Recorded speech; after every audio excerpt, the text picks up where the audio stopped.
Hello friends, আজকে আমি যাচ্ছি একটা আর্ট গ্যালারি ভিজিট করতে। কোথায় যাচ্ছি, কিভাবে যাচ্ছি, সমস্ত ডিটেলস জানতে আমার ব্লগটা শেষ পর্যন্ত দেখতে হবে। অবশ্যই পাশে। আজকে আমি চলে গেছিলাম একাডেমিতে। জায়গাটা তোমাদের একবার দেখিয়ে দিই। রবীন্দ্র সদনের দিক থেকে এই রাস্তা ধরে সোজা হেঁটে এলেই একাডেমি অফ ফাইন আর্টস। এবার এই গেট দিয়ে সোজা ঢুকে যাব।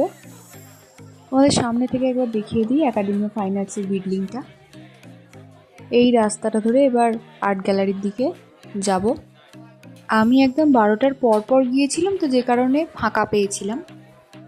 আর্ট গ্যালারিতে ঢোকার আগেই বাইরেটাতেই এরকম বিভিন্ন মূর্তি রয়েছে, খুব ইন্টারেস্টিং যেগুলো। এইবার আর্ট গ্যালারিতে ঢুকবো, আর এটা হচ্ছে গেট। আর্ট গ্যালারিতে ঢুকে আমার প্রথমেই এই মা দুর্গার মূর্তিটা চোখে পড়েছে। এত অপূর্ব লাগছিল, পাশাপাশি মাটির মূর্তিগুলো খুবই সুন্দর ছিল।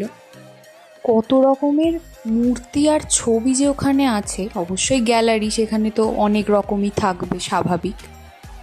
যারা গেছো তারা তো জানোই, আর যারা যাওনি তারা কিন্তু অবশ্যই একবার ভিজিট করবে জায়গাটা। খুবই সুন্দর।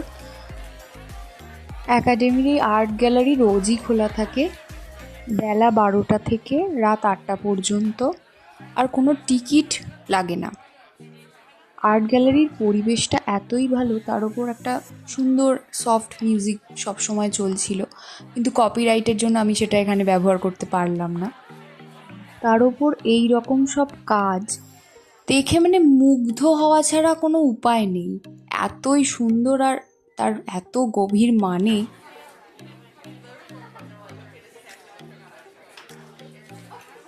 এত রকমের আঁকা রয়েছে ওখানে, নিজের চোখে না দেখলে না সত্যি ভালো লাগবে না। আর আঁকাগুলো এত ইন্টারেস্টিং, খুব ভালো লেগেছে।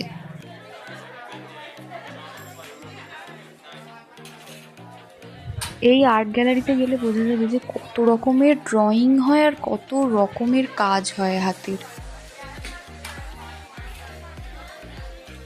ওখানে ঘরই আছে 2-3টে বড় বড় ঘর, এক একটা দেওয়ালে এক এক রকমের 2-3টে আঁকা, আর একটা দেওয়ালে এক এক রকমের 5-6 রকমের আঁকা, যদিও তার মধ্যেও আবার বৈচিত্র্য রয়েছে।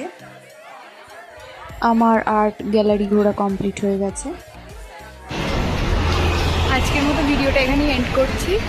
কেমন লাগলো আর্ট গ্যালারি অবশ্যই কমেন্ট করে জানাবেন।